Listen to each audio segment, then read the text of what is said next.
Hey everyone, so today we're going to look at one of the most important progressions in jazz in terms of harmonic movement, in terms of modulation. If you can really get a handle on how this sounds and how to play over it, you're going to be in really good shape over hundreds, maybe even thousands of jazz standards. Now, I'm not normally a huge proponent of practicing independently of tunes, but I think this is an exception. I think if you practice some of these progressions that I'm giving you today as independent looping things, it can really help you when you get to real tunes. And at the very least, it's going to make you recognize a lot of this stuff in the, like I said, hundreds of jazz standards that it's present in. So what is this device? Well, it's very simple. It's going from 1 to 4. So if we're in the key of B flat concert, it is getting from the key of B flat to the key of E flat and back again. And if you were to think about harmonic movements in jazz standards, this would probably be the most common one that you would find in the Great American Songbook,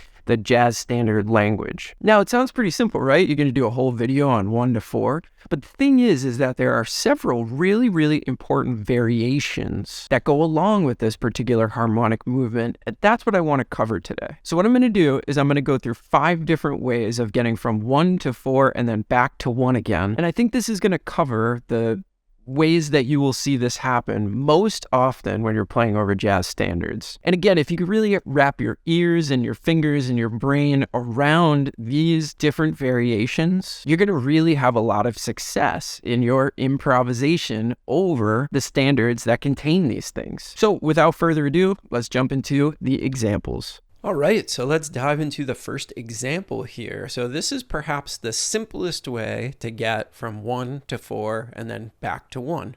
So we've got 3 measures of the 1 chord. 2, 3. And then what we do is we play a 5 of 4. So the 1 chord becomes a dominant chord, and that is the 5 of E flat, which is the 4 chord. Okay, so we have 1, 5 of 4, 4, and then all we do is we come back around in these last 2 bars and we do a 5 of 5 to 5, and that brings us back to 1. This is a really traditional way of getting from 1 to 4. You'll see this in a lot of old school tunes, right? Or a lot of even what's called major blueses from way back in like the 20s and 30s. It'd be 1 chord, 1 chord, 1 chord. That 1 chord turns dominant, which makes it the 5 of 4, go to 4, and then there would be other things that would happen. But in this case, we're just going to simply loop back by using 5 of 5, 5, and go back to 1. So let's hear what this one sounds like in a real life situation. I'm going to play a few times through this and show you what it sounds like both from a soloist perspective and from the harmonic perspective.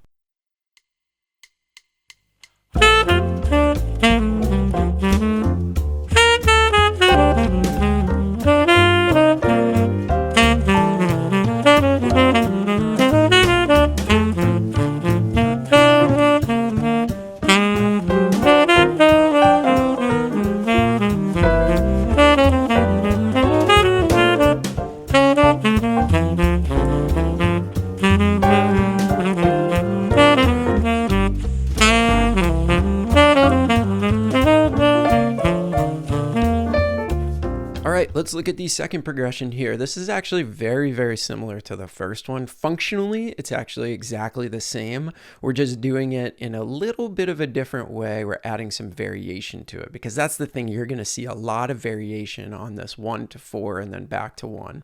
So we've got the 1 chord for 2 bars again. And then this time, instead of playing that 3rd bar of the 1 chord and then making it a 5 of 4, we're just going to do a 2, 5 into 4. So we have 2 of 4, 5 of 4, 4. And then instead of using 5 of 5 to 5 back to 1, we're simply going to do a 2, 5 back to 1. So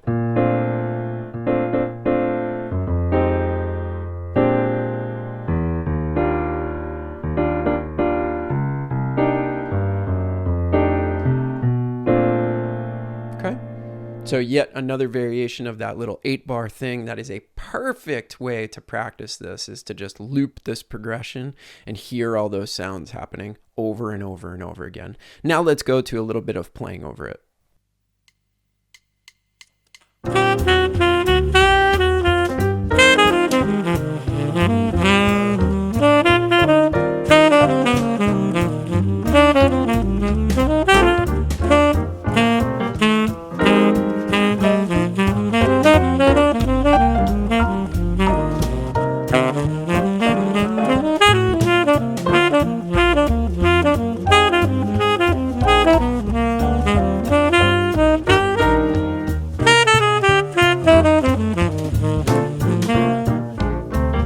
All right, let's go to another really common variation of getting from 1 to 4 and back again.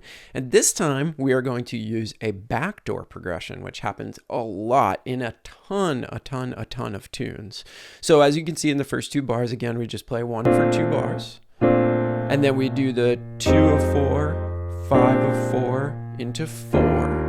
And then instead of playing just a 2-5 back to 1, this time we're going to do a backdoor progression back into 1. So this time we have E flat minor 7 to A flat 7 to back to B flat. And this is a really common thing that you will see. A tune will modulate to the key of the 4, and then it will use a backdoor progression to get back to 1. Take a look at Donna Lee, and you will see this right away in that tune. See if you can find this progression in a tune like Donna Lee, and then you'll start seeing it in hundreds of other tunes. So here's what this one sounds like.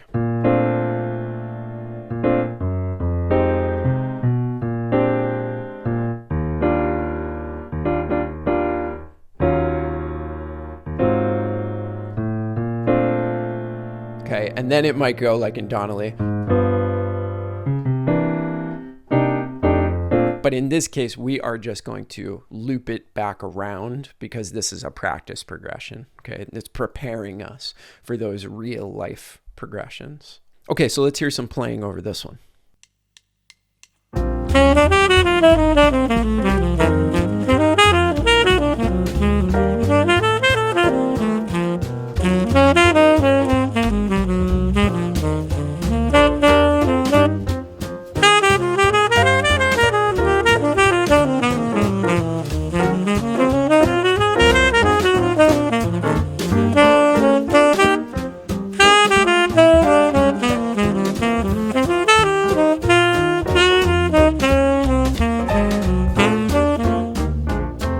All right, so now we're going to take a peek at 2 longer progressions that are going to provide us with really useful devices, very common devices. But these are going to be 2 16-bar progressions that we're going to use. So it makes sense for these to be the last 2.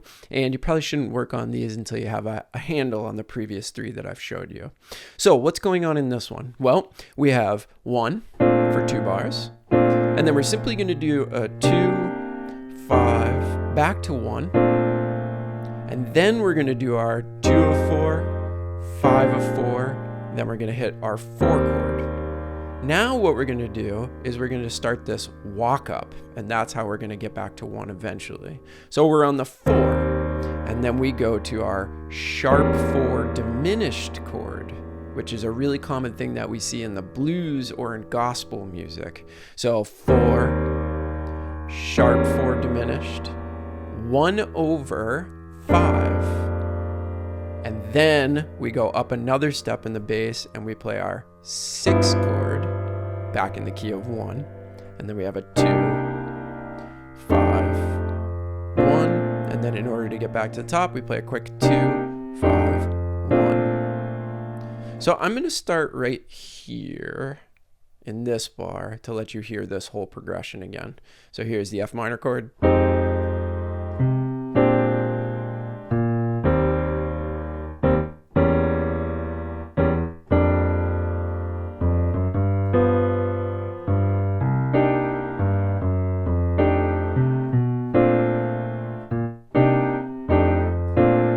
This is a really common device, this walk up. 4, sharp 4, 5, 6, 2, 5, 1. That's really, really a thing that we see a lot. Take a look at the Duke Ellington tune in a mellow tone, and you will see this in a little bit of a different form, but very, very, very similar. And we see this a lot. All right, let's hear some playing over this one.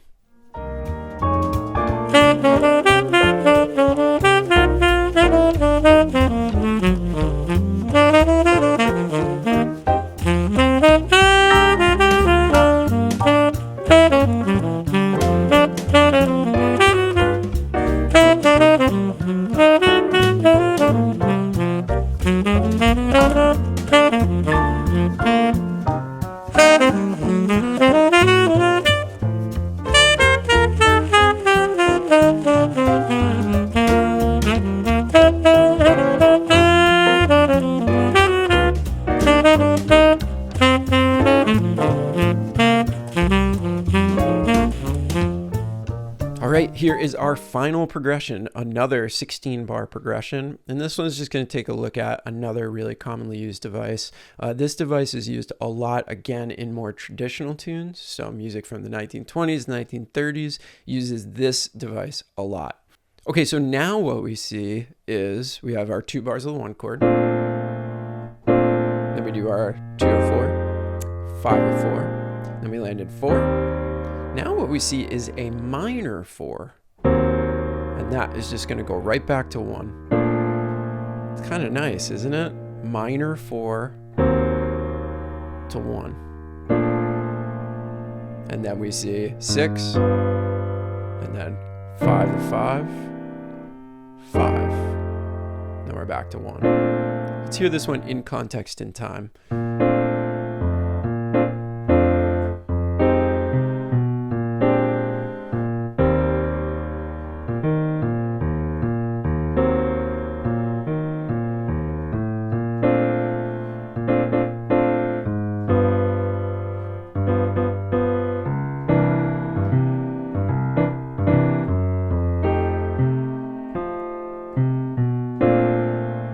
If you play older jazz, like I said, music from the 20s and 30s, swing music, you'll see this all the time. You'll see entire tunes based off of this exact progression. So this is going to be a really important one to be able to hear, because you will come across it. Let's see what a little bit of playing sounds like on this one.